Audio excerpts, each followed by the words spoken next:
Yeah. Yeah, that's this one, correct? Yeah. Yes. Bon. C'est bon.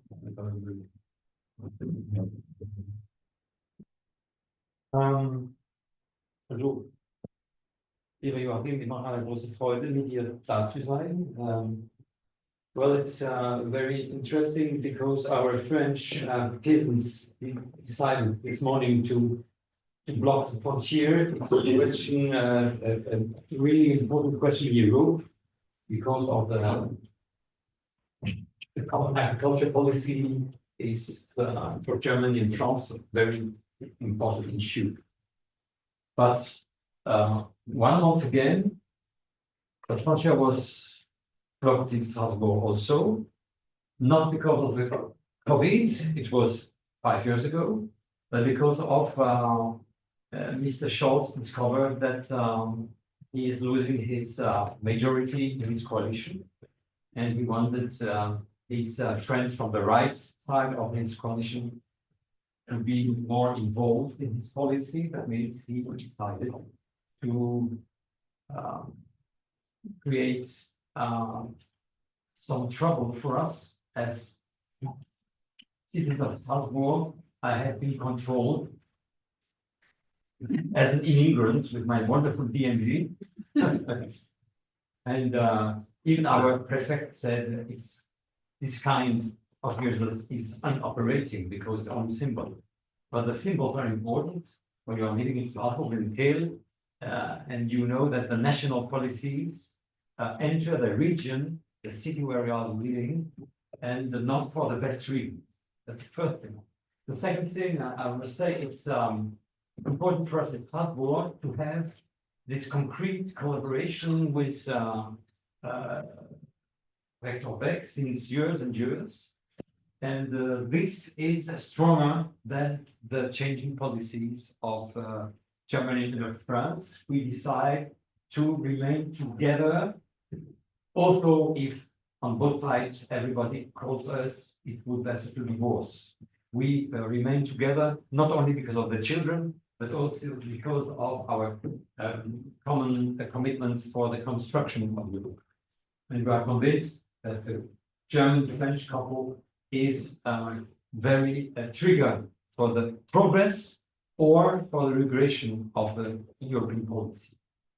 The third thing is that you know that Strasbourg is chair of an European university called Épicure, including 2 German universities, Karlsruhe, Freiburg in Breisgau, and also a German cultural university, Boku in Vienna. It's important for us because Épicure is the letters of the Épicure begins with European, and the R of Épicure is the regions, and that's really focused on your scheme today. That means we are convinced that we have a Europe of 27 members as governments, but each of these countries has to tackle with regional identity. And identity of our region, even Alsace or Grand Est, has an identity fully written in our history and our geography. Our belonging to the Roman empire since the 17th century, both French and or German. And this is the characteristic of the great region called Grand Est. We have 4 frontiers in France, only region that has 4 frontiers. That means Switzerland, Germany, Belgium, and Luxembourg. And this is also important for us. We are not a piece of France. We have really the border of France looking to the German area and to the Belgian area. The last point is that you are in the core of the European construction in the next days, our 27 partners will decide who will be the commissioner of the European government in Brussels. You know that the parliament changed its majority, not so heavy as in France or in Germany, but this majority is rather sensitive to questions of frontiers, sovereignty, immigration, and also identity.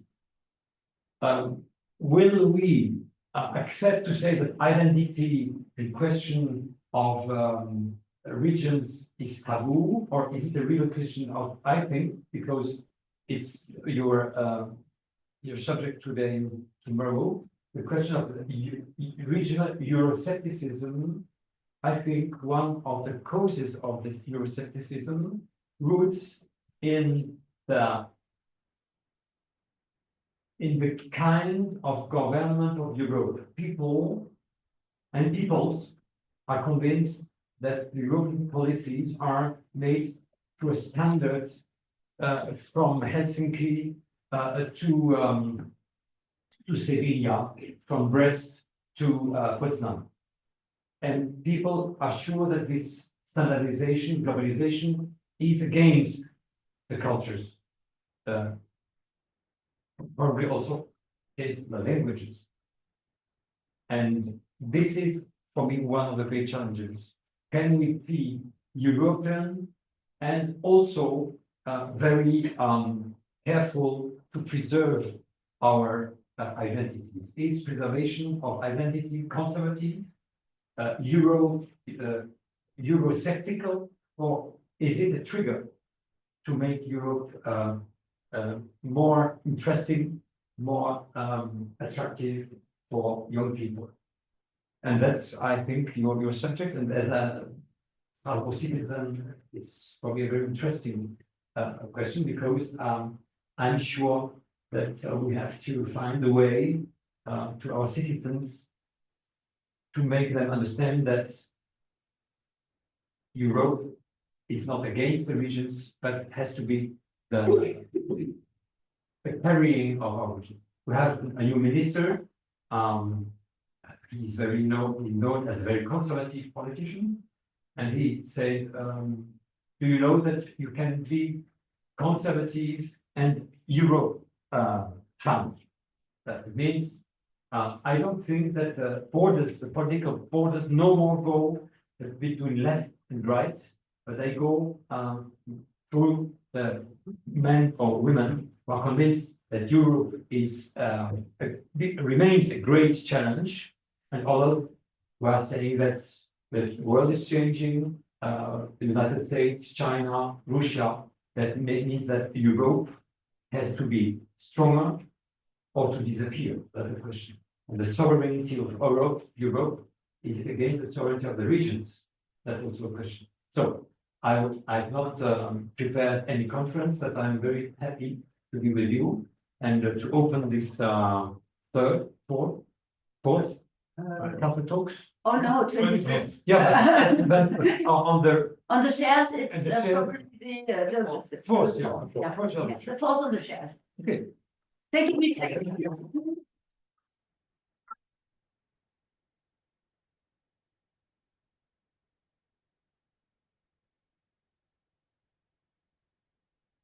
Bien sûr. So today is the occasion of a project that we initiated 3.5 years ago with Frédéric. You have to know, from first person to know, that Frédéric and me, we are, I wouldn't say a mirror of each other, but we have kind of had a parallel life, meeting each other all the time. As a student already in Bruges, but she was always in law in Bruges. I was in political sciences, and then I switched to history. So she has then come to Strasbourg to start her university career, and I have followed on her tracks, first at the Institut des Hautes Études Européennes, and then at Sciences Po. And so we have kind of always shared this passion for Europe. And I went to see her 3.5 years ago. I said, I think you also need to have a chaire Jean Monnet. And I said, okay. I said, let's apply.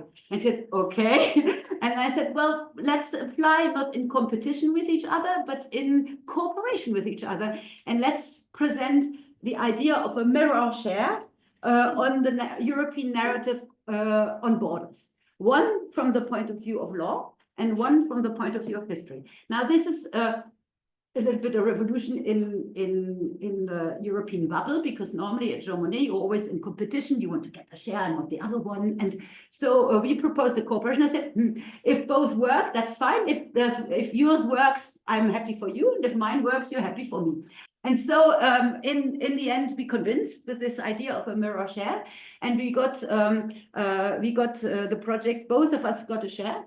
And then we had to start working on borders and on narratives of borders. So there were a certain number of common occasions that of conferences that we organized here at the Château Pourtalès. That's why Michel said the fourth castle talk on the narratives of borders, where we tried to always cross-view the historical approach and the legal approach to certain topics in relation with borders, starting with Brexit, for example, then also talking about migration issues, which we also dealt with today, this morning, but also issues of cross-border cooperation, and especially the Franco-German cross-border cooperation, because Joachim is here also in his quality of the co-director of the Center of Excellence, which is a Franco-German Center of Excellence. So one cooperation was actually for the Castle Talk even initiated together with the University of Poznan, the University of Wrocław and Opole. And we actually, together with the Franco-German University, organized the Castle Talk to celebrate the anniversary of the Franco-German Friendship Treaty, but to see this also in relation with the so-called Weimar Triangle, meaning that could or does Franco-German cooperation, be it cross-border or bilateral, serve as a model also for example, Polish-German cooperation and friendship. And this was a very important occasion here, and we linked this all with the narratives on borders. And what we would like to do today is to present you a certain number of elements, not all of them, because we have the roundtable afterwards, just to give you a slide overview of what we have done during our shares and what we will produce, as the Commission calls it, as a deliverable of the share. Frederic, I let you start with this. Thank you, Birte. In fact, what was a bit surprising was that the narrative of borders that we have chosen for this mirror chair is quite a successful narrative, because when we began, we had to face the sanitary crisis after the migrant crisis and the financial crisis. And then we had the energy crisis. And so we had to face many crises, and it seemed, and that's also what the president of the university told us just before, that borders was seen as a solution. So for an EU lawyer, this was quite a surprise, because I'm used to teach law of internal market into the European Union. And my students that I see in the audience know that the internal market is a space without borders. So the idea to, from a legal perspective, to deal with this permanence of borders, but also the rebordering processes, was quite interesting. This led to a series of unexpected results, and I will just mention 3 of them. For specialists of the internal market, we used to describe the internal market as the space without border and with free movement from Spain to Finland. without any obstacles on the way.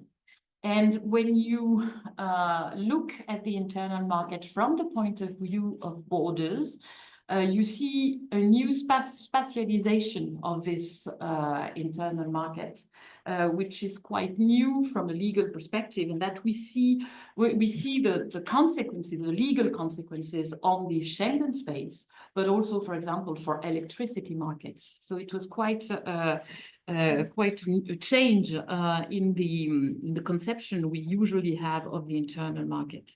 The borders within the European Union and the external borders are becoming a legal object for EU lawyer, which is also quite new, because when I began this project, I had written an article on a research project with the Université Saint-Louis in Brussels. And the idea was to try to assess the narratives of the European Court of Justice. And my contribution was about a non-narrative of the European Court of Justice, which was the non-narrative of border. So I had to transform, from a legal point of view, this non-narrative on borders into a narrative on borders within the European Union and externally. And what you see very concretely with the Mercosur, it is the debate which we have in Europe on the function of a border, of an external border, to filter a certain number of imports, because they are not protecting, for example, environment or social protection enough. So this is quite new questions for EU lawyers. And the last one was is this idea that borders within the European Union are zone of new interest, if I may say so. From an EU law perspective, the idea was to promote the internal market and to get rid of borders, as if borders were as everywhere else in Europe. And during this project, it was quite clear that more and more the border regions in Europe are more and more specific and maybe deserve a special law or a special means of cooperation, and this is more and more obvious within the internal market or within the Schengen space. So it was quite also interesting to see this evolution. What was interesting in this project was the interdisciplinary approach. So of course, between history and law, and we learned a lot together during conferences, but also during courses, because you give courses in the Master des PSE, droit des produits de santé en Europe, and I give courses in your master. So that's also something which was important and interesting for us. And one of the deliverables that I have promised to the Commission and that I have to finish before the end of the month, we have a book that I realized with colleagues specialized in education and bilingual education, especially in the space of the Franco-German border. So the title is Grenzenlos mehrsprachig. I have written in French, but we also have some articles written in German.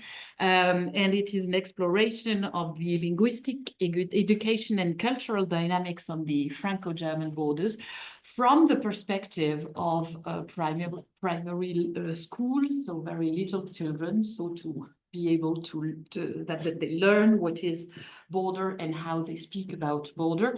It is almost finished. I've reread the last proof this morning, so normally it's finished. And the second one is here, looking at the EU internal market from a border perspective. It will be some contributions by a series of colleagues, member of the chair or member of the Centre Européen des Études Internationales et Européennes. It's almost finished. I have to write the introduction and to organize it, but normally it should be finished by the end of this year. So it's two achievements, quite important one, especially for researchers, because when you research, it's always very important. And I was just following another conference by the Misha at the beginning of the afternoon, and one of the introductory speech was about the small conferences and the network that you can have with these small conferences. And the colleague explained, she was an historian, explained that the idea was to organize these small conferences without publication. And it was an important achievement not to publish anything, but just to have a sort of oral transmission and oral debates about the different subjects. So we tried to do these little conferences, and I think that it was quite successful. And we managed also to have written contribution, which is always important for doctrine. So I will add what my specific share on history did in a complementary way on the narratives on borders. So shares, journal shares are also all about teaching. It's about inventing new pedagogical tools, methods, and my master on borders, which is now territorial diplomacy, but Justine is here from the former master, which was on borders. I have actually involved the students in many adventures to deal and to work and to analyze together borders. One of these adventures was actually to take them once a semester or a year of the master to a museum in Strasbourg, for example, the one of the town Strasbourg or the Alsatian Museum, in order to have a look at how borders are depicted and interpreted in the museum, and discuss this together with the students. That was one of the activities. Another activity was to charge the students of my master with the idea to go and do interviews with stakeholders in a cross-border region or beyond on narratives on borders. And so they had to become reporters and or researchers, if you like. And they analyzed the different views of stakeholders from the cross-border region, mainly in France and Germany, but also beyond, on the idea of borders. So this is what we call as historians the constitution of oral archives, which we have now as one of the deliverable of the share. Another deliverable, also very interesting and innovative, and Frédéric has actually participated also, is to create what we call the capsule d'enseignement, which is something that we organized together with the Service on Further Education of the University of Strasbourg, very professionalized. They have a studio. And so either ourselves, but also a lot of colleagues, Joachim is also going to go there, actually going to this Service de Formation Continue, and they present with a PowerPoint 20 minutes intervention on a certain topic related with borders. And these capsules are filmed and then professionally edited and then put on the website of the Center of Excellence. It can be used as pedagogical tools, not only by us, but also in generally by everybody who wants to do classes in border studies and European integration. Now, my share on history was dealing with three specific narratives from a historical point of view. The first one is the narrative of the Europe without borders, which I have personally quite a lot worked on from a historical point of view. Where does it come from? Who has put it forward in the European integration process? We can trace it back as far as to the founding fathers of the European communities, Robert Schuman, Jean Monnet, who already talked about a Europe without borders. But analyzing this narrative, Europe without borders, from a more critical standpoint, meaning what type of borders do these founding fathers mean? Or later on, the European Commission, Jacques Delors with his project of an internal market, what borders does he talk about? And in fact, I realized that the historians of European integration are no border scholars. So they do not know about the multiplicity and the diversity of borders. So in the history of European integration, mainly when we talk about the European Union, it's about eliminating economic borders. But as Michel has just pointed out, we don't want to eliminate cultural borders. We want to keep them. We are proud of the diversity of our cultures, and we also want to keep our national administration, our national political systems also very diverse. So we have to actually deal with borders. And they do not actually disappear. They might not be visible on the soil because there are no border controls, but they are still there. And working on this narrative means also dismantling a myth of a history of European integration, which is a history of creating a completely borderless Europe, which is not really the case. That's one of the narratives. The second one is the fortress Europe, just as passionate as a narrative in the history of European integration, created at the origin as an image directed by the United States against the European community as an economic bloc. It has become, and we've seen this morning, a complete negative image of the European Union with regard to the whole topic of migration, and gives an image of the EU as being non-humanitarian, exclusive, a fortress, fortifying itself, not complete opposite to the Europe without borders. That was the second. So you can see also contradictory narratives of borders and European integration. The last one was, I would say, the most difficult one, the one on cross-border cooperation. Maybe cross-border cooperation as a tool also, especially in this border region, for reconciliation.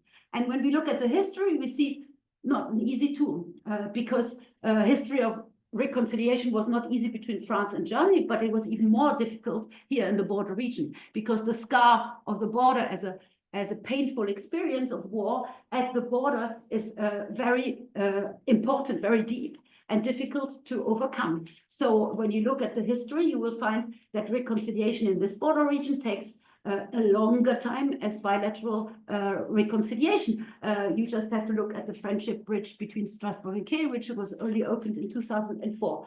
The Treaty of Friendship is signed already in 1963. So these are the three narratives. And as a deliverable in terms of publications, what I propose at the European Commission is we have edited 2 years ago a critical dictionary on cross-border cooperation, European integration, and borders. And we would like to transform, we've transformed this dictionary now into a manual using the articles, but organizing it differently and updating it a little bit, so to make it a tool for students who want to study borders in the context of European integration. And I think with this we have accomplished our task of the shares, and we can now move on to the conference. Thank you very much.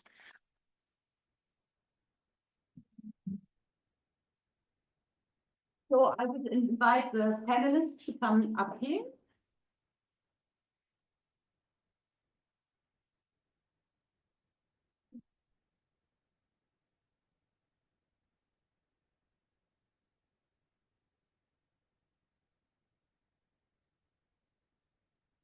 Yeah, later. Nee, ist gut. Ja, richtig. Ja.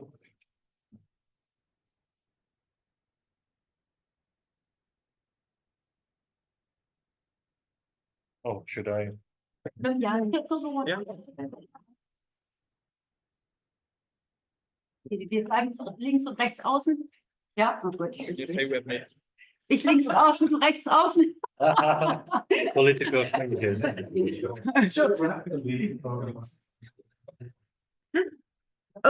Okay, maybe I stand up to introduce this panel. This is a panel that we organize as a final conference of our shares, but which is linked to Horizon Europe project, which is called B-Shapes, and which examines European perceptions in border regions. And we have a working package that we direct together with Katja, working package number 3, on Euroscepticism in border regions. And we have already worked for a while with different steps to analyze the perception of Europe in the border regions from the point of view of Euroscepticism. And what we have already accomplished is a media analysis. What we also have accomplished, but not maybe yet analyzed in terms of writing a final report, is the interviews that we have conducted with some of the candidates for European elections.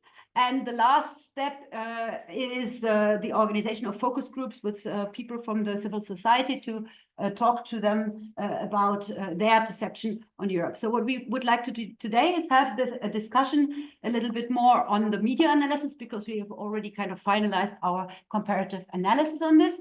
And so what I suggest is in the first first round, I would like to ask each of the panelists to give an input on their findings, but very short, 5 minutes on the respective border regions. Maybe you can present yourselves, and then also the media analysis very briefly, which border region you represent, or also maybe from which university you come, because we are recording the conference. And then Joachim, lasse ich dich übernehmen.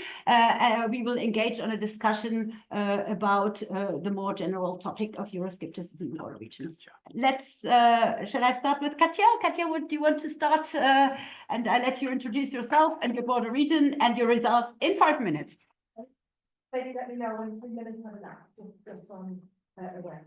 My name is Katja Novembre. Some of you were here this morning and heard me talk. I'm reader of European politics at University of London, originally from Germany. The border region I covered in my media analysis is the German side of the Polish-German-Czech border region. So one thing that we all have in common is that we all looked at between two European elections, 2019 to 2024. And we looked at border regional newspapers for the most part. The two that I looked at were the Newsation Review in German, which covers more parts of the Polish-German border region, as well as the Saxon newspaper, Sächsische Zeitung, which covers the border region of Germany with both Poland, or parts of it, and Czechia. Okay, most articles that I discovered as part of the media analysis were focused on 3 areas, a few others, but the 3 main ones were first, the environment. This has to do with controversies over a coal mining region. The Polish-German-Czech border region is an old coal mining region, which causes pollution and environmental problems. And the specific area of disagreement is a coal mine on the Polish side, very close to the German and Czech borders, called Pourtalès, over which there have periodically been disagreements. There have also been plenty of articles on the themes of health and hygiene. COVID falls under this, of course, as do some other issues, such as an outbreak of swine flu that crossed the borders. And then finally, you won't be surprised by this, migration is the third most prominent theme. I found that in these 2 newspapers, Poles and Czechs are generally presented in a friendly fashion as neighbors, without stereotypical presentations, but there are also local controversies over things like Pourtalès, that coal mine, as well as other disagreements, and one can certainly detect a certain blame Warsaw narrative in these newspaper reports to a greater extent than blame Prague, blame Berlin, or blame Brussels. Borders are presented in my 2 newspapers in 3 ways. First, there's a narrative of borders as connections, articles covering infrastructure projects and covering cooperative projects between 2 of the sides or between all 3 of the sides of the border regions. There was also a narrative of opposition to measures that erected boundaries coinciding with the border, specifically the border closure and around the times of COVID, and subsequently also border checks. So there is opposition to this from the perspective of local inhabitants of the border region. As some of you will recall, I described this phenomenon of opposing bordering this morning. We also find a narrative of supporting bordering, whenever it doesn't actually concern locals living in the border region. Bordering is supported when it comes to combating things like swine flu, but most of all, it is supported when it comes to combating crime and migration, which is presented almost entirely as illegal migration from third countries. Then newspaper articles tend to be supportive of bordering measures. The European Union is presented as a benefactor, a body that has provided funding as well as a forum to develop policy solutions to issues such as migration. And it has been presented as a protector, specifically by the German side over this pool controversy, which is by no means over, but the EU has been cast in this role as protector. But we also find 4 Eurosceptic narratives in these newspaper articles from the 2 papers. 2 actually are fairly common themes in Euroscepticism studies. The EU as distant, yeah, Brussels is far away, they don't know what's happening here on the ground, and the EU as bureaucratic and an over-regulatory body. But 2 Eurosceptic narratives that I've discovered are perhaps a bit more unique to that border region, and that go a bit beyond what we understand of Euroscepticism. One is a story of a European ideal not quite realized, that there is something to aspire to, but it hasn't been successful. There are stories, for example, about border closures where people comment, I cannot believe that in the European Union in 2020, we have to work with such measures. Or another story where a Czech teacher couldn't find a job on the German side, and his comment is, we've been neighbors in the European Union together for 20 years, why can't they recognize the Czech certificates? The European ideal not realized is one of the different narratives of Euroscepticism. But there is, of course, an unfavorable contrast between Western and Eastern Europe. The story goes, they have it easy at the French-German border region. They have it easy at the Dutch-German border region, where things like cross-border rescue services actually work. Why can't we have that here at the Polish-German-Czech border? Thank you, Katja. Thank you for having respected. Spot on. Spot on, yes, spot on. Arthur, if you want to follow on, yes, for the. Okay. And maybe you present yourself first and. So my name is Arthur Bohach, and I am a representative of the Technical University of Liberec, which is middle-sized city located in Czechia or Czech Republic. We also conducted media analysis in my home region and in the Czech-Polish border, and also in Slovak, Hungary, and the Netherlands. So we conducted in total 2 analyses. Regarding the Czech-Polish border, the truth question previously mentioned by Katja was topic number 1. I have not many information to add, but there were also some phrases, some small mentions of the European Union, and the European Union was mentioned in a positive way as a hope for the Czech side to reach the agreement with Poland for close to mind. We know that the final decision was the bilateral agreement. But in general, Europe was topic number 1, and then mentions about the European Union where only starts here. Then also very important topic was the COVID-19 pandemic and connected cross-border restrictions and all these troubles of these commuters. Regarding the the Slovak-Hungarian border, COVID-19 was the topic number one. Then again, there were only few mentions of the European Union in connection to some infrastructure reconstructions from finance from the EU budget. So there were no conceptual information or some strong positive or negative information regarding the European Union. What can I also add is the fact that both research and borderlands belong to economic semi-periphery, maybe in several cases with peripheries. And also these borders are borders which were part of so-called Eastern Bloc in the past. So the relations between the people are not age-long because they were interrupted with the Iron Curtain and with this era of communism.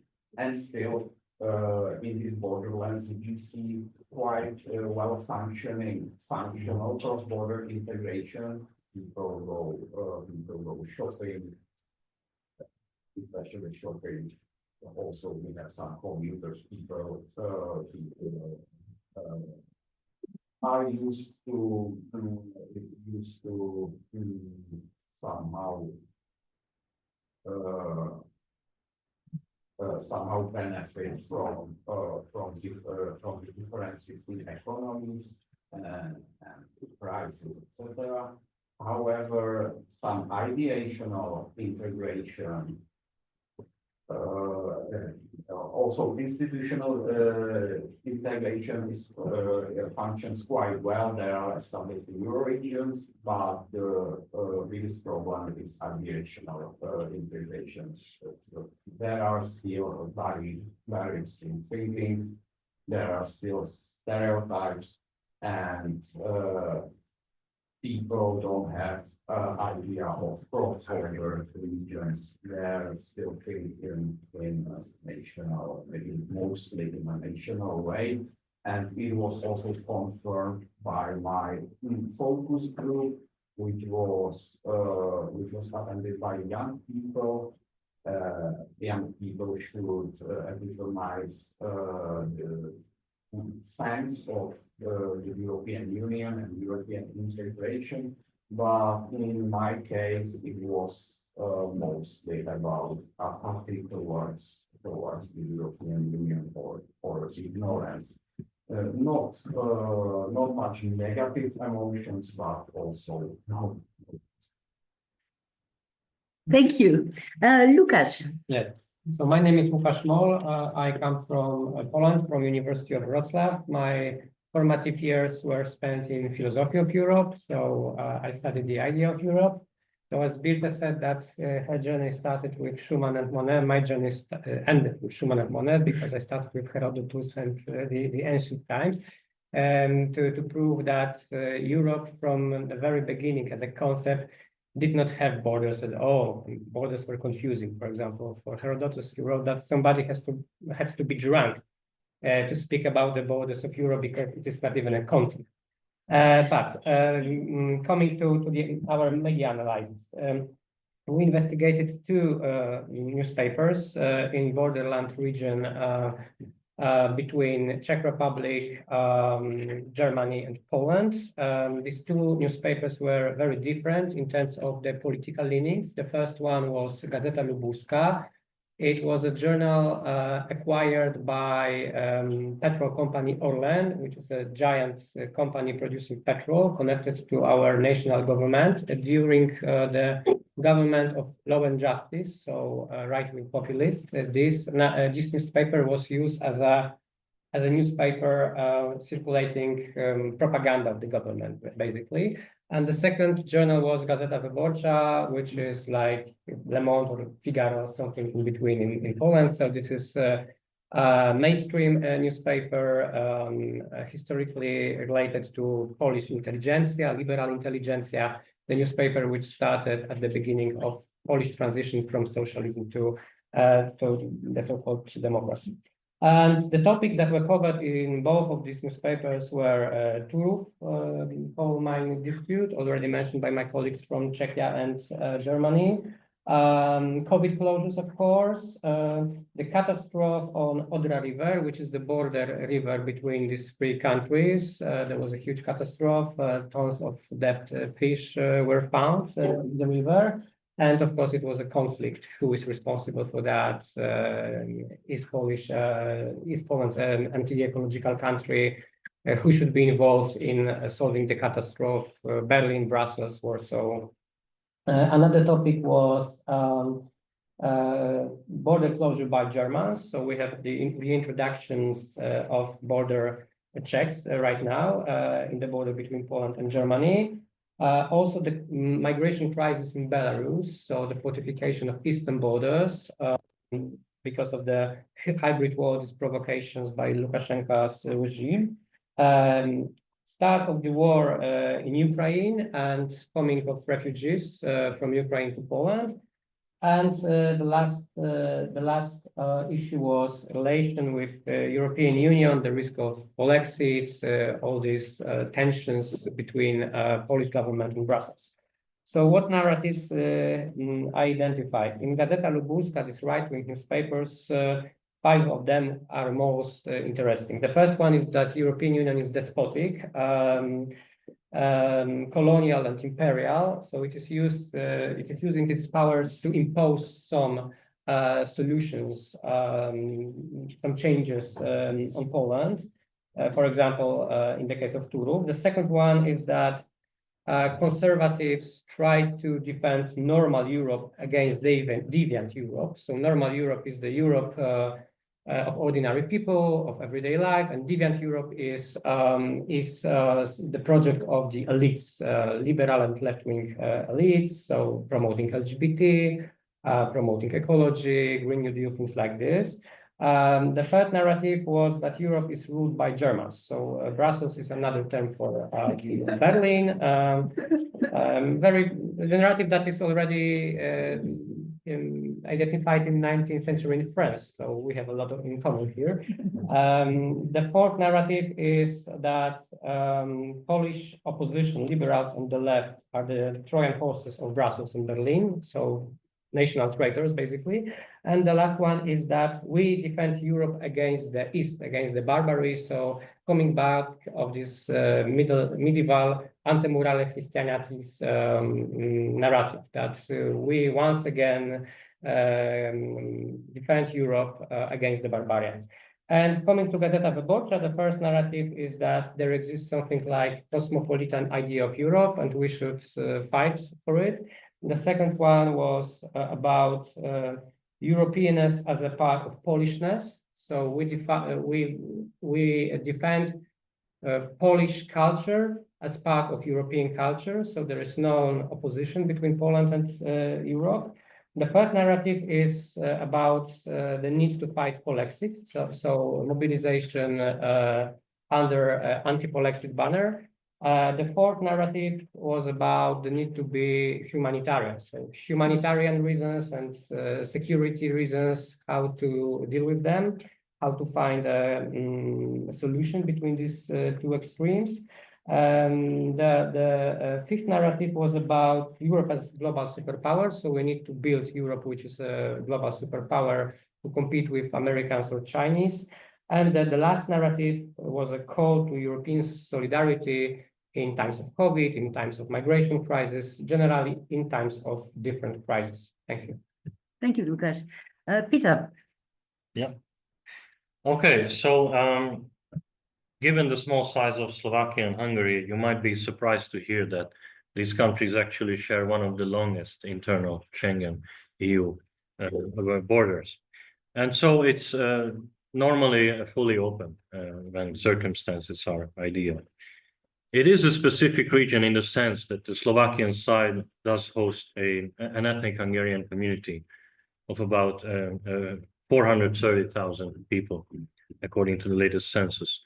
So they have their own media with different leanings, although altogether not as polarized as in Hungary. On both sides, the Hungarians appreciated open internal EU borders, including even far-right actors.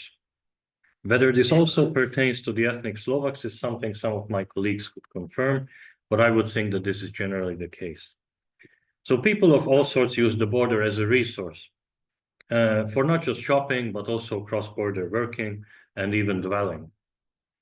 This borderland has been genuinely integrating over the past 2 decades. When it came to the COVID-related border controls, people had mixed views on this, with some seeing them as a necessity and others rejecting them from the start, actually. So all the informants also preferred the external border to be more strongly controlled. This is something that I think is a common narrative throughout our cases. Most of our data point to tendencies towards soft rather than hard Euroscepticism in this borderland. This is people envisioning a different sort of European Union rather than leaving it. The general preference is for a Europe of sovereign nations rather than deeper integration. The more specific sources of Euroscepticism can be grouped into 3 major themes, and these are the following. So one is the question of migration, as you might not be surprised. It's been sort of lamented that, you know, East Central Europe has been receiving tens of, if not hundreds of thousands of Ukrainian refugees, which is fine, and they are taken care of, but they are not counted into the EU migration quotas, at least as presented by one of the informants. So it was specifically articulated that the EU sees maybe people in the Middle East or North Africa as refugees, but not people fleeing from Ukraine. The second theme was the green transition, basically. So some of the areas along this border are agriculturally dominated. And as you can see today, as I understand, there are also some issues right here in this borderland. You know, their fate is lamented that they have to deal with a lot more bureaucracy and administration these days, spending perhaps even more time on this than what they are actually should be doing, that is producing food. And of course, the energy prices. So that leads us to the third main source of Euroscepticism in the Slovak-Hungary borderland, which is how the Russia's war against Ukraine is being treated by the European Union. So there is a perception that, you know, it's us who are hurt more by the sanctions than Russia itself. Our SMEs are destroyed because of the high energy prices and so on. So these 3 themes I just mentioned are perhaps not that specific to the borderland, but what is more specific to it is the perception that southern Slovakia has been long deliberately marginalized and avoided by the national investment policy. And indeed, if you look at the geography of investments, they've been concentrated in other parts of the country than its ethnic Hungarian-dominated southern borderlands. It is sometimes lamented that the EU can or wants to do little in terms of collective minority rights, focusing on individual claims instead. As we know, the EU is very cautious in interfering in these issues, largely leaving them up to the member states. Okay, and finally, Slovakia has previously had the lowest voter turnout in EP elections, actually.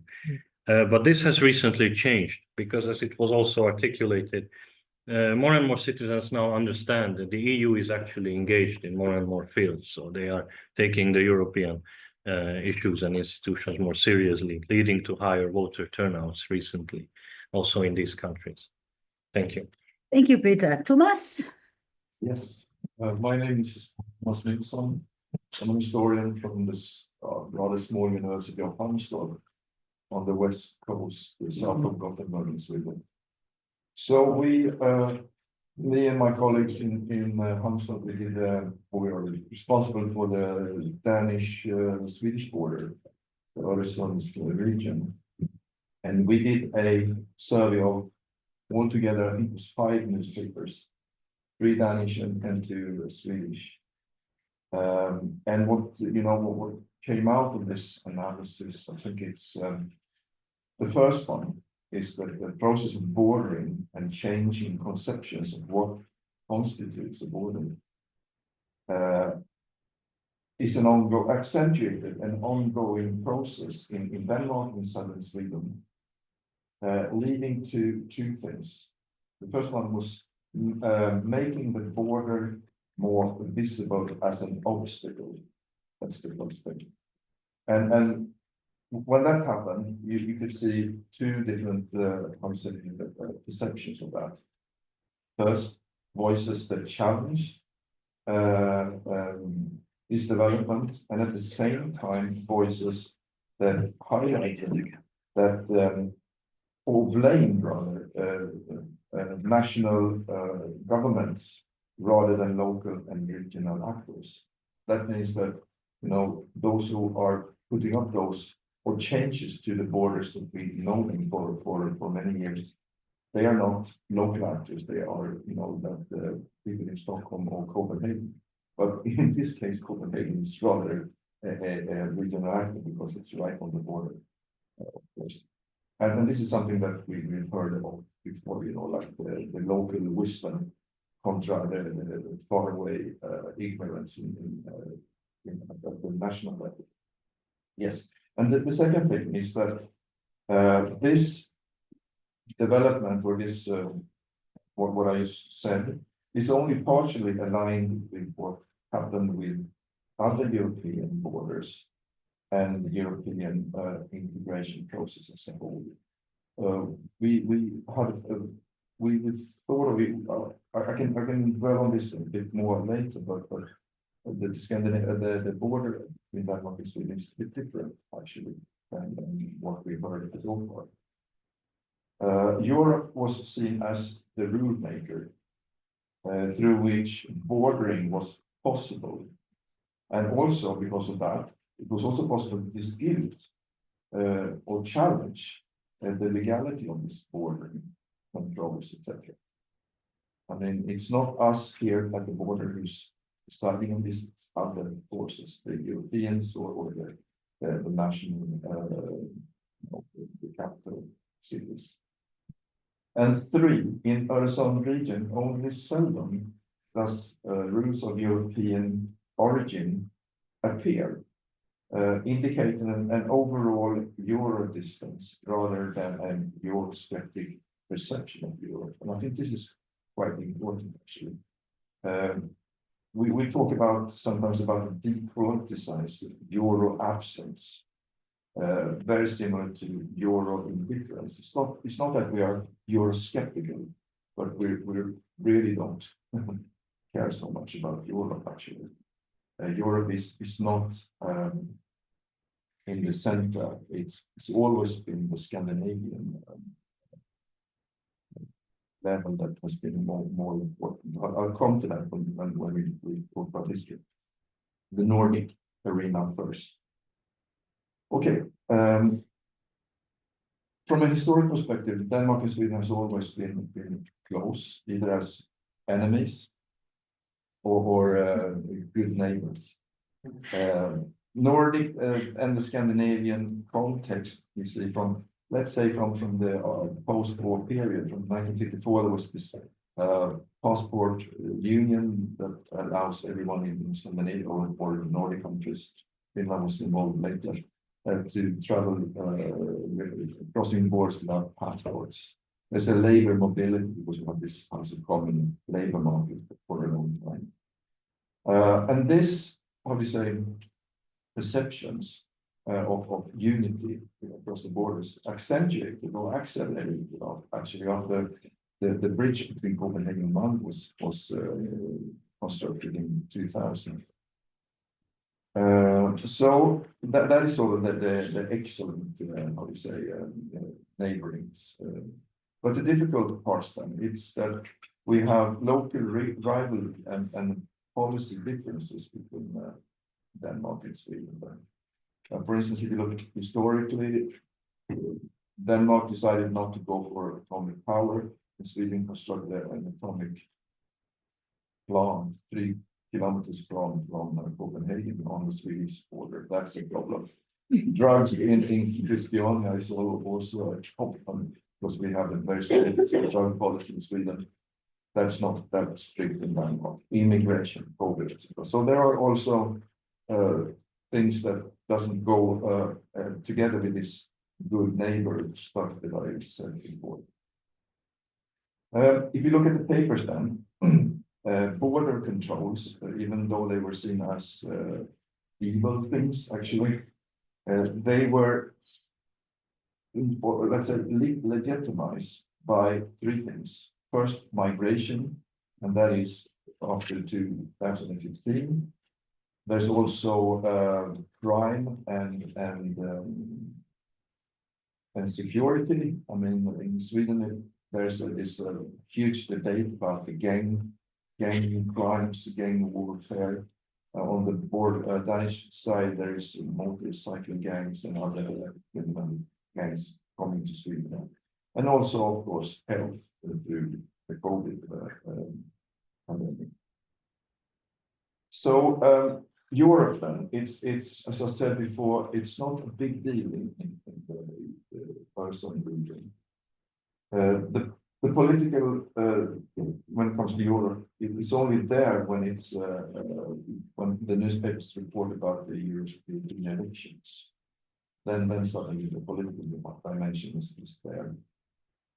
Or when Euro-skeptical parties say something or do something, and the Euro-skeptical parties are more actually they are more important in Denmark than in Sweden, even though quite a lot of the Swedish parties have this kind of built-in skepticism that isn't really hostile or anything. It's just that it's look like the Social Democrats that still have, you know, a demand to become a republic and get rid of the Swedish king.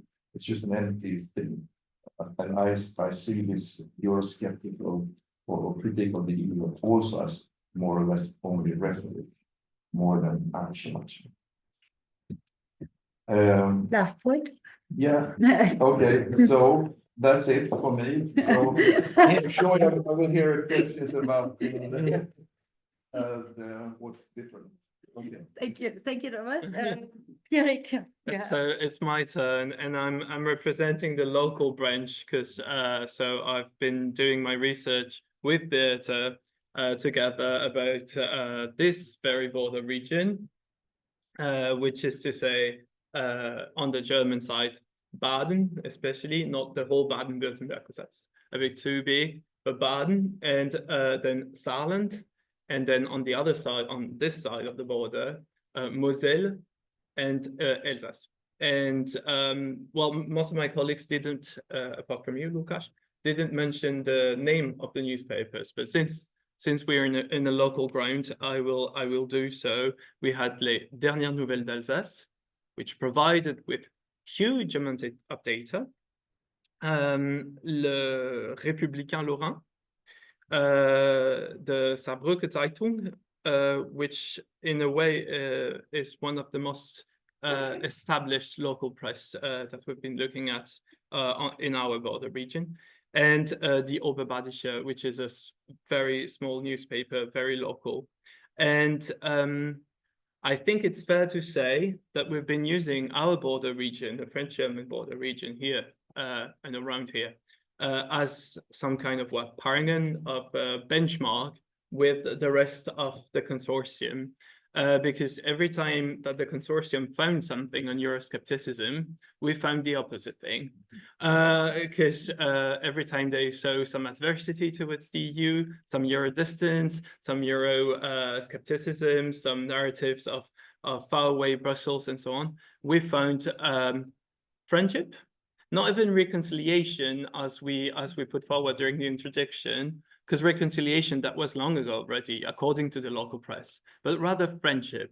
And friendship is something which is almost holy if you read it through the press perspective, and which really drives us in our everyday life in almost all of the regional policies. There is this question, should we allow ourselves to do this and that, knowing that we have a friendship to preserve?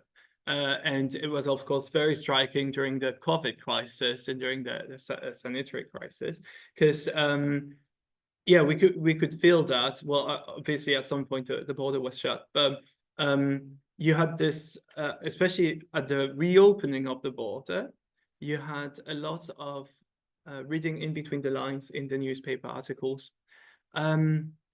German newspapers relating to French story of like French workers going to Germany and not go and doing groceries, which at some point in some places in Germany was forbidden and so on for workers going across the border.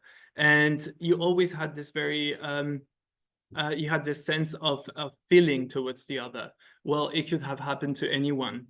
Or, well, the police is probably a little delicious, but it's the same on both way of the borders, right? And the French Polizei is, the German Polizei, sorry, see how integrated we are. The German Polizei is as delicious as the French police and so on. And those were things which were very striking in a way. Then, yeah, we could really feel, especially on the French side, obviously, that we shared common history, common heritage, and common, well, values and like cultural values, also including the language to some extent, as you know, with our German neighbors. And of course, it was a little less pregnant on the German side, of course, but you could feel that there was a sense of belonging within that region, which was also cultural.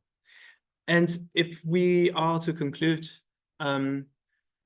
we did feel sometimes this idea, which almost all of you mentioned, which was that of faraway Brussels. It was mentioned in one or two German articles, Fans and Brüssel and so on. But actually, mostly, we had the idea at some point, reading the press and stuff, that maybe we didn't think that Brussels was far away, because we were not looking at Brussels. We were looking at Strasbourg, capital of Europe, rather than Brussels, capital of Europe. And because of that, well, Strasbourg lies just here. So it's not far away Brussels. It's very near Strasbourg. And you can see that also in the press. We had a lot of false positive, because of course, with the word Euro, everything pops out. The Euro region, the Euro metropole, the Euro football club, the Euro swimming pool, everything is Euro to some extent. And that made it fascinating. And I'm up with my 5 minutes, actually. Thank you, Pierrick. And I would like to now hand over to Joachim for a round of questions. Yeah, thank you very much. I was really carefully listening to that, and being an academic who has worked a lot in cross-border cooperation. This really raises a serious question, because we grew up academically here, especially in the border regions, with this notion of border regions being a laboratory of European integration. Actually, this cross-border cooperation has become a territorial objective of the European Commission. There has been interreg programs, structures, programs, projects have been developed. A lot has been built up during the last 30 years.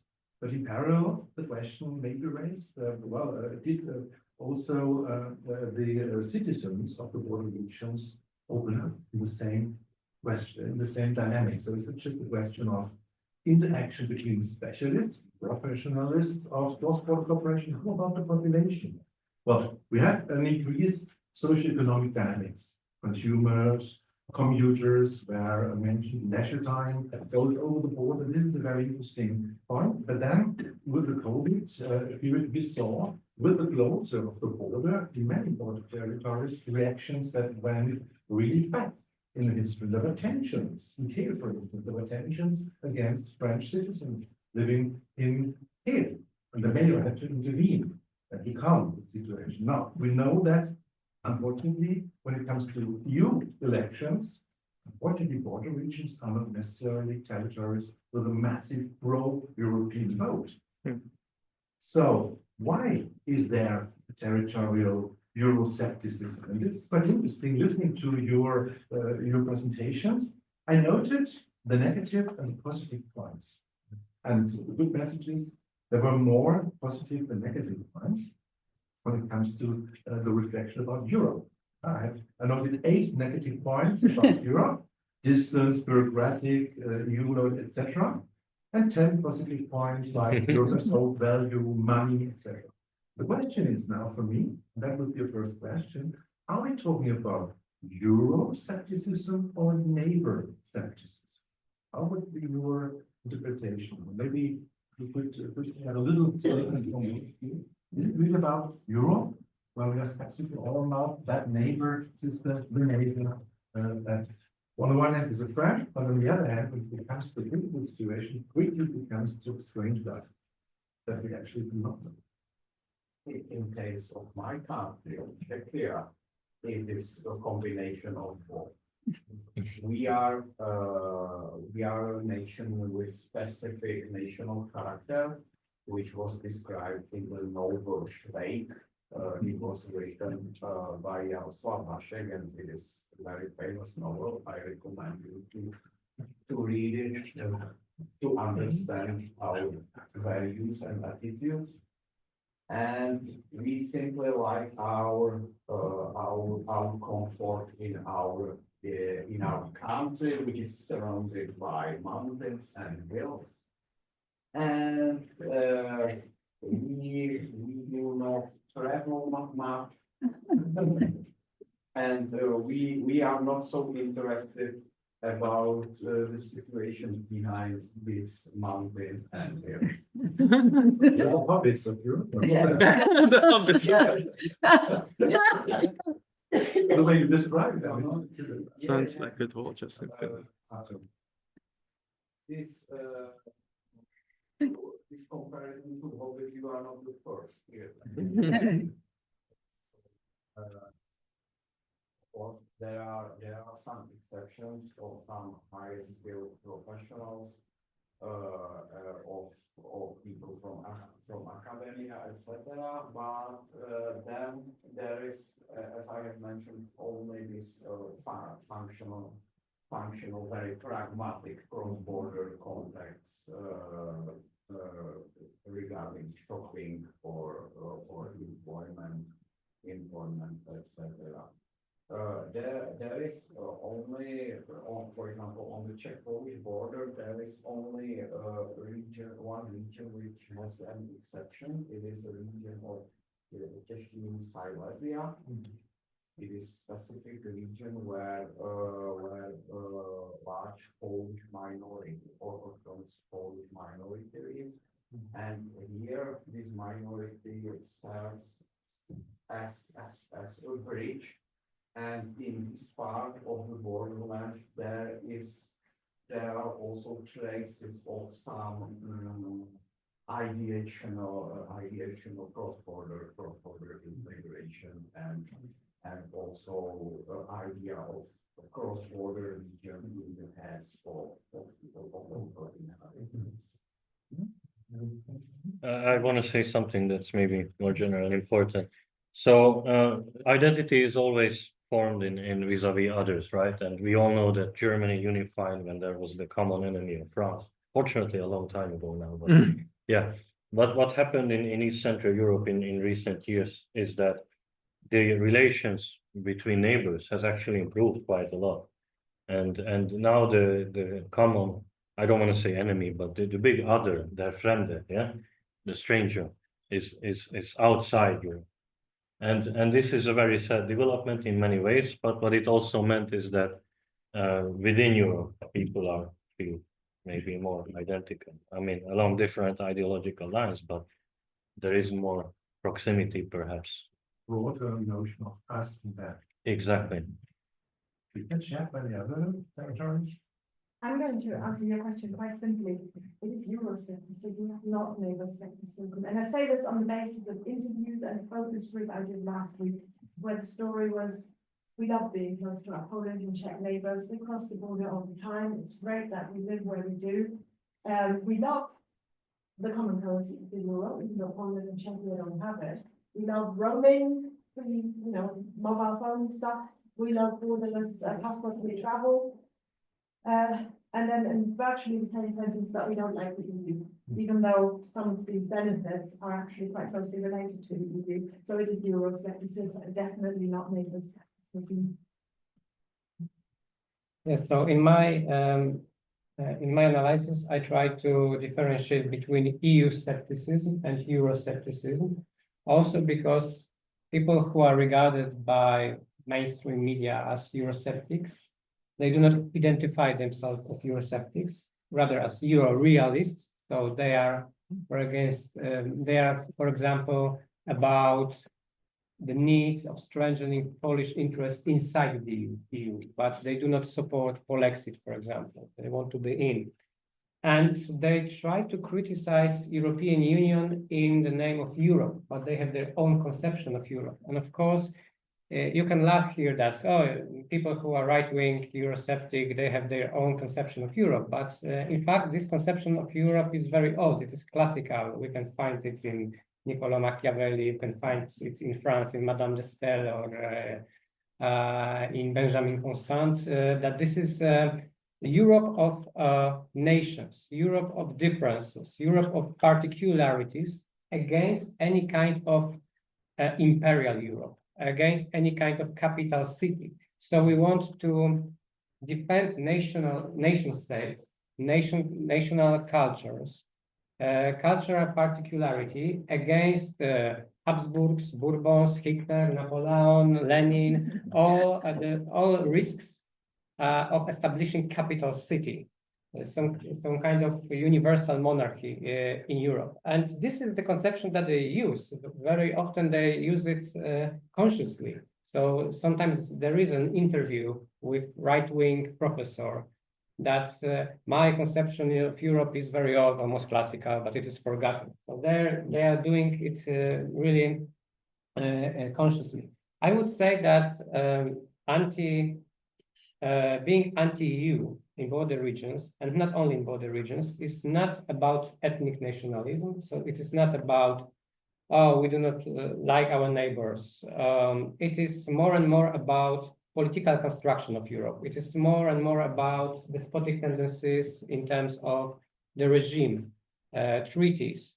Very often it is about forced federalization of EU without the consent of the people, the ordinary people, and without changes in the treaties. So very often there is an argument that first change the treaties, organize referendums, and then we can go further with, for example, climate policy, migration policy, COVID policy. It is all imposed by some judges from European Court of Justice, European Commission, and institutions like this. So I do not believe it is about being anti-Czech or even anti-German in terms of ethnicity, some national sentiments. This is not confirmed also in the focus groups that we had with ordinary people in borderlands. They are clearly very open-minded, very tolerant, very pro-German, pro-Czech in terms of everyday contacts. They just do not like EU in terms of despotic tendencies in governing European Union. The Öresund region, then, I would say, as Katja said, I think it's Euroscepticism, not anything against the neighbors, because we have been close for many hundreds of years.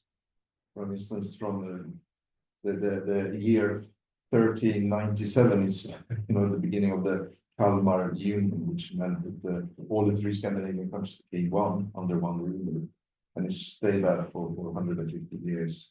And then we have this odd thing called Scandinavianism, is where it was not nationalism, it was Scandinavism. We are the three Scandinavian peoples are one, and we have the same culture, history, language, more or less. They should stay together. So, and now today, if you look at the last couple of years, especially since the bridge was opened in 2000, there's a group called Region Arts who will work in Denmark but live in Sweden, for instance, or vice versa. And they are traveling back and forth, and who's doing most of the traveling is actually depending on economics.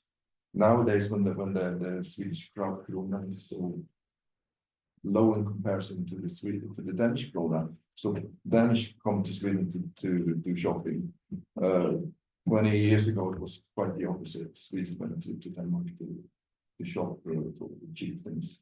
But I mean, we are very integrated, and it has been like that, even though I think Sweden and Denmark are probably one of the nations in the world who have fought most war ever, actually. It is.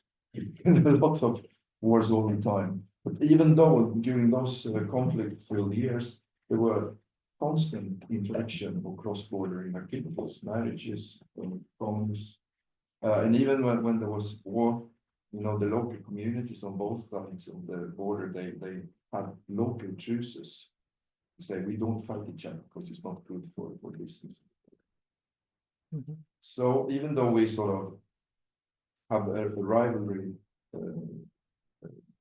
against the Danish and vice versa, it's on a level that is more or less, it's very light, very, I think. I'll be very brief. Yeah. As always, our results would prove quite the opposite. So, in my opinion, and I think Beata agrees, it's because we wanted to befriend our neighbors that we are turning to European integration. It's because we need friendship that we made coal and steel community, that we made the European Union, that we evolved together. And now that we're having trouble, it's because we need our friendship intact, and because we want to go further and deepen the integration, that we're having Communauté Européenne d'Alsace and new institutional relays, I would say so. So I would just, as always with our result, just swap the things around completely.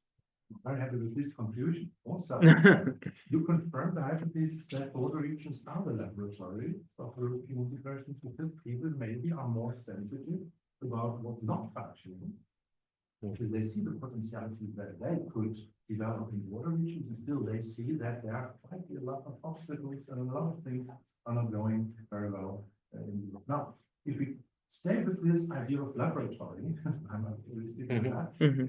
What could be solutions? You've asked a lot of people, you did a lot of research, you listened carefully to all the target groups.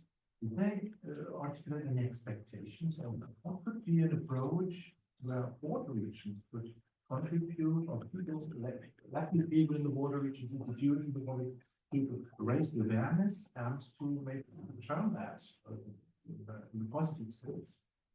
Our answer in the border region when it came to MEPs being interviewed, focus group that'll be on Wednesday, but MEPs being interviewed or the local press is very easy. It's always, we want, I quote, we want more Europe.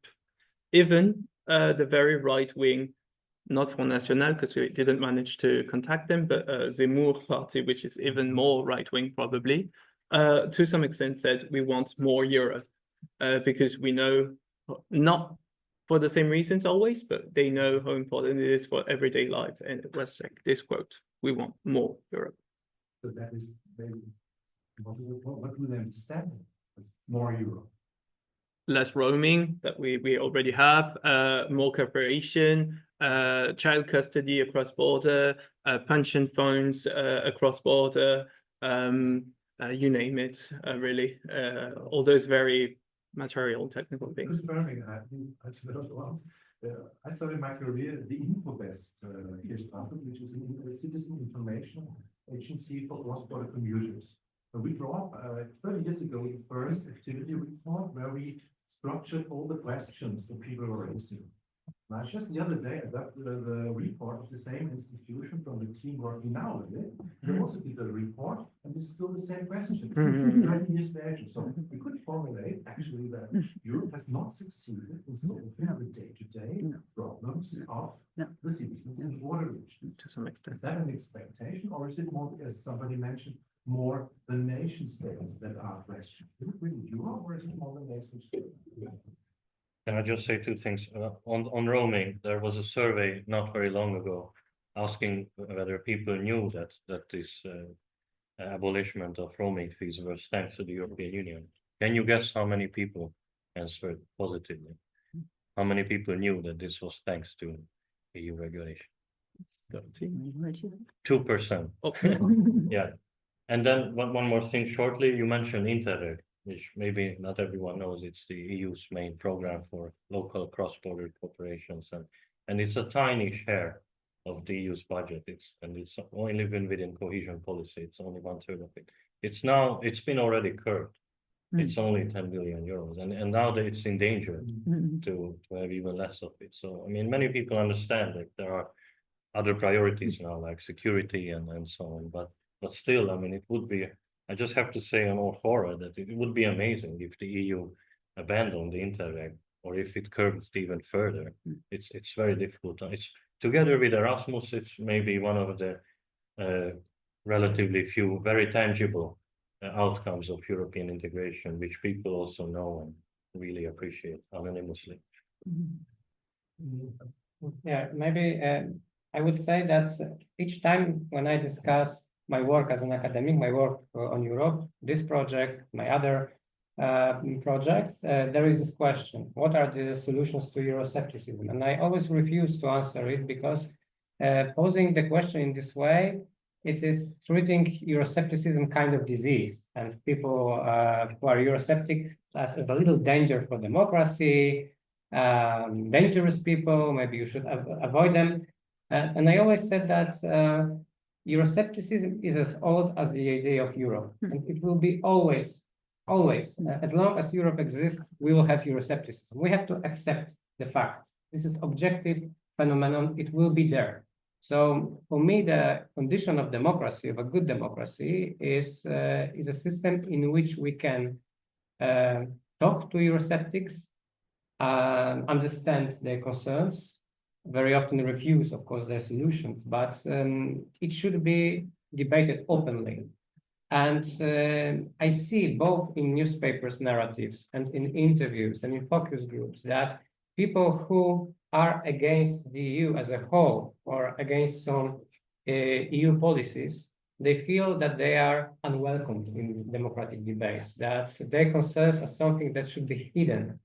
And of course, I personally do not share many of them concerns, but I feel that this is worrisome, that they feel excluded, because exclusion leads to radicalization. When you feel that you are not included, that you cannot participate in the debate, then you radicalize yourself and you are becoming angry. So I think this is the only solution that I see. Also because all mainstream parties and mainstream voices are Eurosceptic as well. In Poland, and I know that in many countries too, Euroscepticism became mainstream. Look at what happened in Germany with Scholz government, that they decided to reintroduce border controls at the border with Poland and then other borders because of populist reasons. So I would say that right-wing rhetoric, populist rhetoric is already in. It is already in the center. And we still try to exercise this phantom of Euroscepticism as something which is queer on the margins. No, it is in the center. So this pro-European Enlightenment liberal left-wing forces started to use this kind of vocabulary. So I think it's not a disease that we can get rid of. It is something that we must treat as unwelcome guest, but a guest that will be in European house for always, probably. So we're not hiding the problem, attacking, allowing for dialogue, reflecting on the role of organizations. We look more citizen dialogue, when we look to many institutions, to many projects, to many formal procedures, we lost a little bit the contact with the citizens and their expectations. Then on the other hand, well, it is that a lot of citizens are not aware of what Europe already did and what Europe is not responsible for, but member states not changing law, for instance. Like administrative law is still a national competence. We don't have competence in Europe either. Did you want to do? Just to jump in, I agree with Harsh, but I think a straight question and a challenge to give a straight answer. So I would like to take what Pierre said on its head and say, what people in, let's call it our border region want is not more Europe.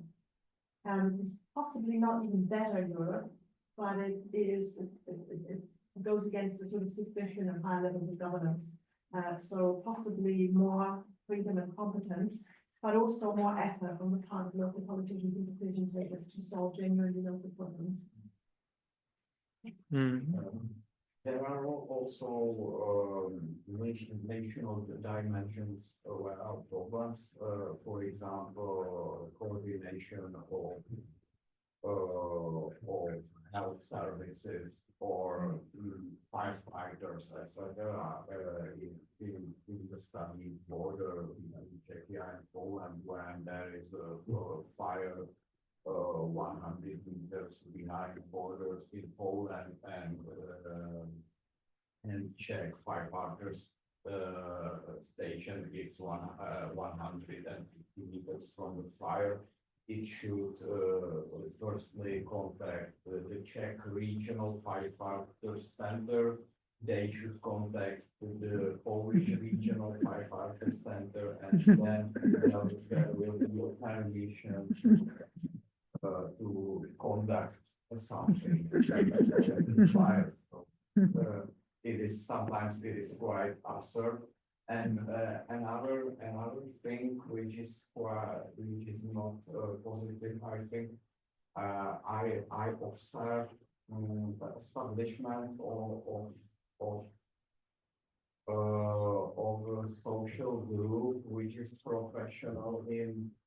professional beneficiaries from European fund, but it is approximately, I don't know, half a percent.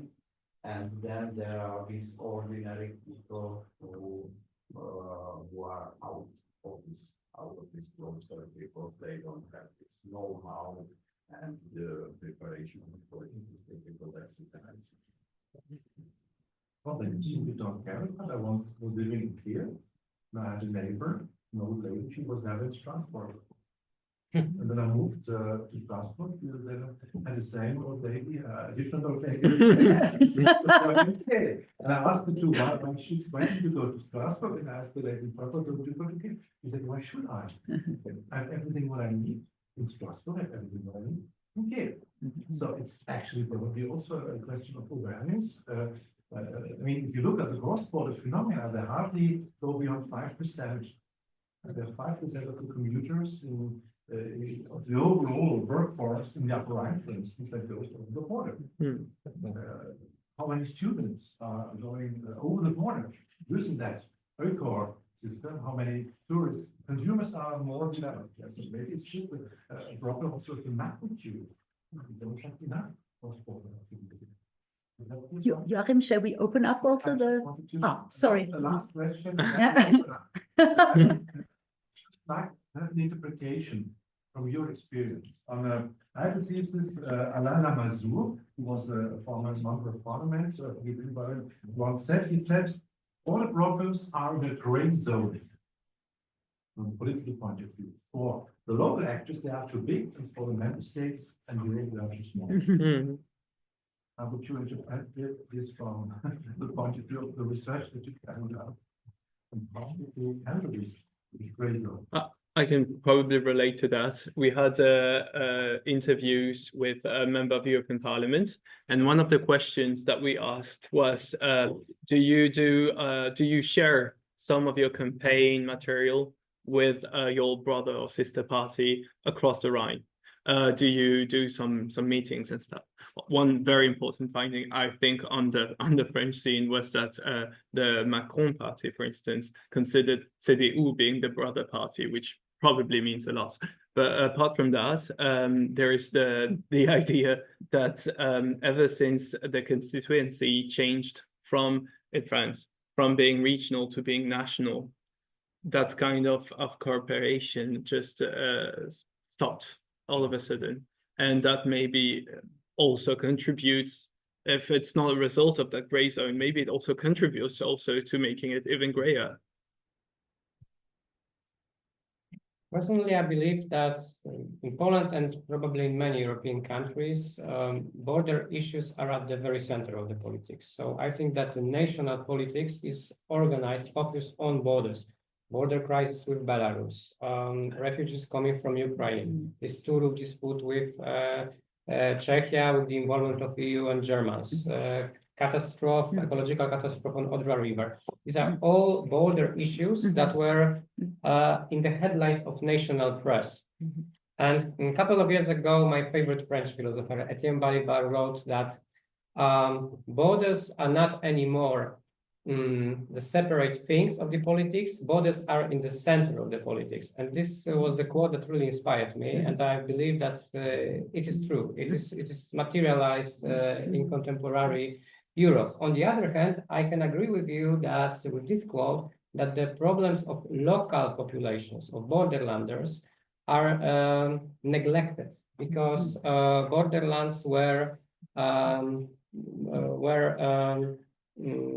part of national policy. So borders are discussed as part of security, identity, this big politics, this grand politics. But these small everyday issues that people have, commuting, for example, during COVID, these things are neglected. These people are unheard in the mainstream politics. Okay, so I open up for who wants to participate in our debate with a question to the speakers or comments on the issue.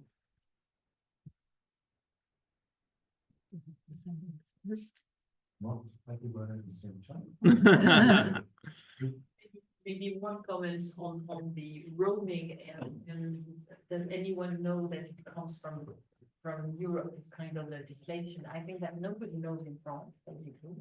But I was quite surprised to see that in Geneva airport, they had huge advertisements saying, we will do like the European Union and forbid blah, blah. So apparently it was much clearer for Swiss citizens than it was for European ones. Maybe also when we look at border issues, we look at it from the European Union, and if we have the outside feeling of what is going in Europe and what is the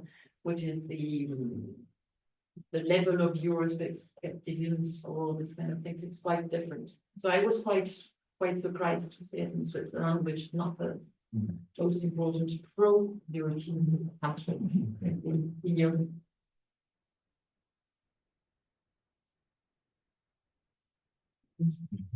You talked about it a little bit with the Slovakia-Hungary border, but I'm curious how, if you've seen the effect of the Russian war in Ukraine, how that's affected Euroscepticism in your respective countries. Maybe I will start because Polish-Ukrainian alliance is really strong, and we have millions of Ukrainians living in Poland, not as refugees, because there is a special law in Poland to treat people who escape from Ukraine. In fact, there are so many people, millions of people, that our offices to deal with asylum applications were unready to deal with them. That's why we had to introduce separate law, and in European Union there is separate law also. So from my point of view, we became more pro-European because there is this discourse that I mentioned at the start, that we are the last bulwark of European civilization at the East, and now the East is Lukashenko and Putin, and sometimes when you are Islamophobic, and a lot of Poles are, People coming from global south are also expelled through this Islamophobic discourse suddenly.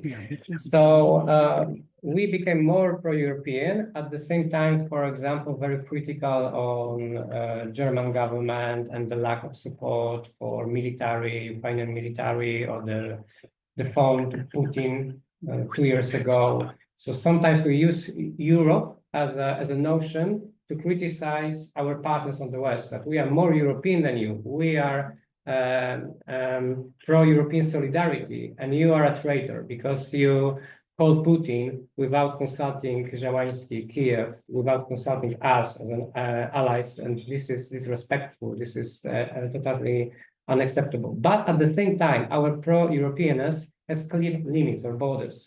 For example, the fact that we feel as a part of Europe means that we feel free to treat people outside Europe as non-humans in a human way. And this is something that we experience all the time at Polish-Belarusian borders. So, for example, we are very open to Ukrainian refugees, but totally closed and racist towards people from the global south coming to Poland through Belarus. And of course, this is a provocation by Belarusian regime, but these are still people who suffer at the border. So being pro-European doesn't mean that you are not a racist.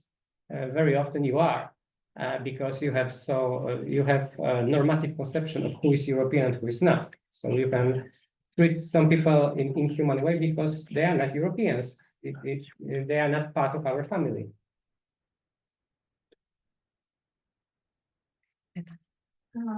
Well, talking about migration, you all mentioned in one way or another topic of migration, or almost all.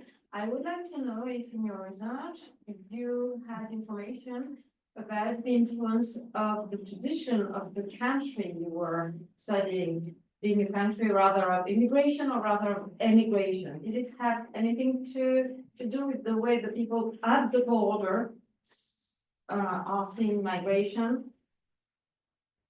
Or is it irrelevant? Remember you talking about it. It is very I can relevant. say, I'm sorry. Yeah. From the Swedish-Danish border, I mean, traditionally, the Scandinavian countries been very open to accept people. But something happened in 2015, Syrian, there's so many who came at the same time. So it's sort of, they put up all those border controls, and then driving seekers was so much harder to get to. So and also during the, let's say, from the 1990s, there's been these racist, let's say, political parties and feelings in Scandinavia. And I would say that Denmark is a bit, let's say, 10 years before Sweden when it comes to doing those kind of measurements. But I think it's from a Swedish perspective, at least, I think it was quite a bit of a shock that the authorities, the government, sort of went very sort of like that. Yeah, that's my take. But Lucas, you mentioned it actually, dear. Yeah, I even asked 3 days ago during a focus group, people who regarded themselves as pro-European, are you not scared that this is the end of the Schengen zone because constant reintroduction of border controls and Alternative für Deutschland in Germany and all those xenophobic discourses that we should get rid of migrants? And they said to me, we are not migrants anymore. We are good citizens in Germany. We are good workers. We are not criminals. We are not thieves and drunkards anymore. But people who come to Germany outside the European Union, outside our culture, our Christian culture, our European culture, they just go there to get social benefits. Probably they might be terrorists. They do not share our lifestyle. So this is not our problem anymore because we are respected in Germany.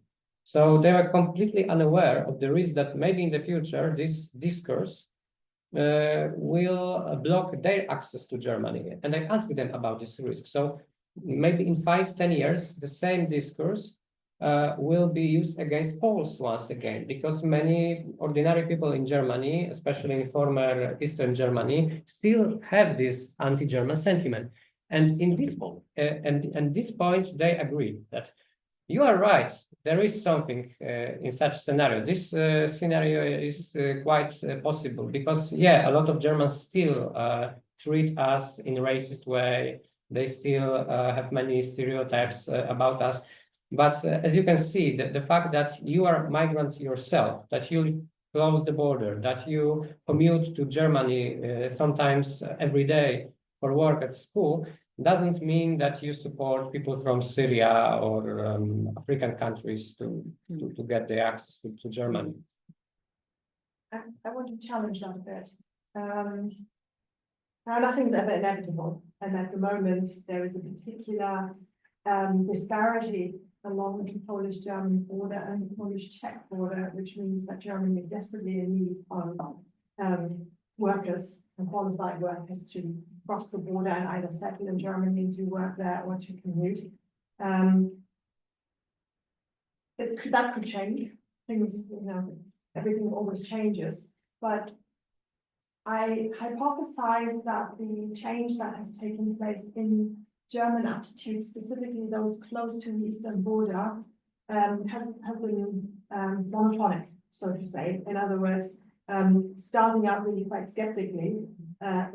After all, this was East Germany, it was the communist East, and the border with Poland had been closed for much of, though not all of the Cold War. The border with Czechoslovakia had been a little more open, but there was a lot of work to do after German unification and border opened.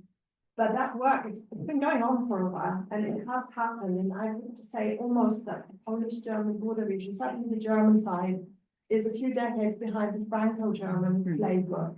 And that attitudes really have developed to such an extent that the story that I think the Polish focus group participants that Luca was describing chimes with me.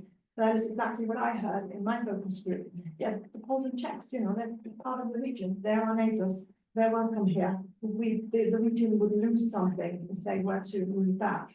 Now, again, that can change. Things change all the time. But the development that I've seen from just 2004 when Poland and Czechia and others, of course, joined the EU, and there was a moral panic, so to say, especially in East Germany, which was so unused to immigrants compared to West Germany, and saying, oh, we need these transition periods, otherwise all these Poles and Czechs will come and move to Germany. That seems to be a thing of the past, at least in the front mind.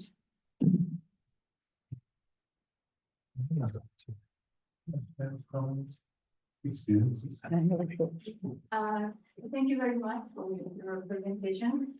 Among your presentation, they mentioned many times COVID-19. So I think that it was a very difficult time to govern the health policy all over the world. Even Japan was very difficult. Even if the Japan is isolated by sea, so no migration. So is it possible to think about the COVID-19 Euro or Euroscepticism was kind of a scapegoat of COVID-19 frustration by people? Yeah, because you realize that borders are still there. The scapegoat is about. I think this pandemic shows that national state still matters. They set the rules, and maybe there were people who were somehow disappointed by the approach, especially during the start of the pandemic. As far as I know, there wasn't much allowed and active in this. But then it became very active, actually, and it's looking at the media we've looked at, and it's very interesting what different people emphasize. Like also in the interviews, some were saying, "Oh yes, COVID was just about renationalizing," and it showed how important nation states are. But the very same informants sort of neglected or didn't just mention that actually the EU also did a lot of things. Maybe not in the very beginning, but after that they jointly distributed vaccines and imported vaccines. So depending on whom you will ask, they will either be mentioning this or not. But yeah. I think Not aware that there's a huge recovery program. Yeah.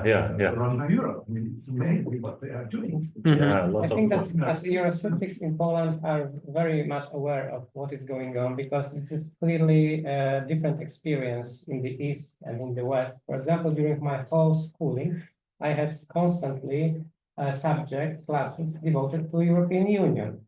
How many councillors are there? How many votes for Bulgaria? Who are the fathers of Europe? So really, after the high school, I knew more about European Union than many students of European studies in the West, because there was so many classes, so many, and so many contests. You can win a ticket to Strasbourg, to Brussels, so there's also motivation. We are poor. So really, these people very much, they know very much about Europe, and clearly, when it comes to COVID, many Eurosceptics in the borderland, they were in support of Schengen, open borders. They believed it was a ridiculous policy of national government to build a wall, temporary wall between Poland, Germany, and Czechia, and to stop commuters from coming from Poland to Germany. And they even use Schengen as our right, Polish right to have this freedom of flow. Of course, sometimes they are anti-vaccines and anti-sanitary measures. So sometimes they do not believe in the need of any type of sanitary policy. That's why they also might support open borders. But clearly there was dissatisfaction with COVID pass as European passport, which is about blocking the movement and not supporting the freedom of flow. So it was a curious situation in which Eurosceptics are rather for open borders than, well, one of course only for us, for our people, not for everybody.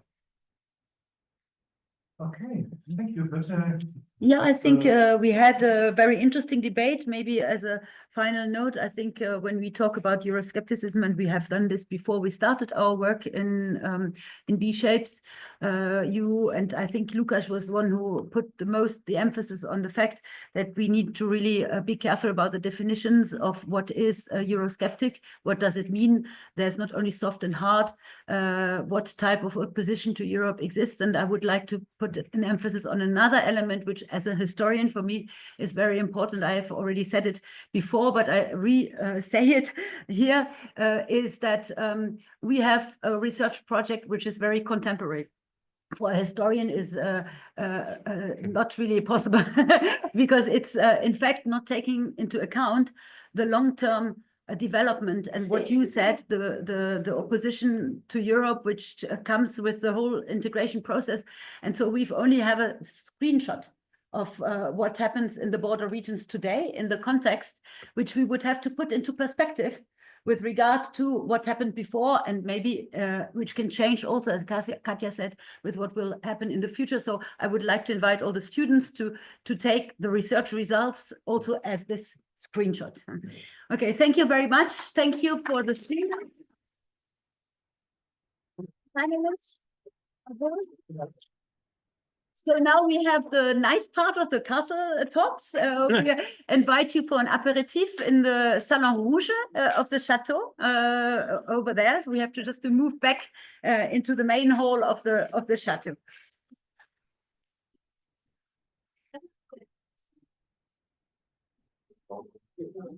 Super. Thank you for today, and we'll go now and tomorrow. Okay, see you.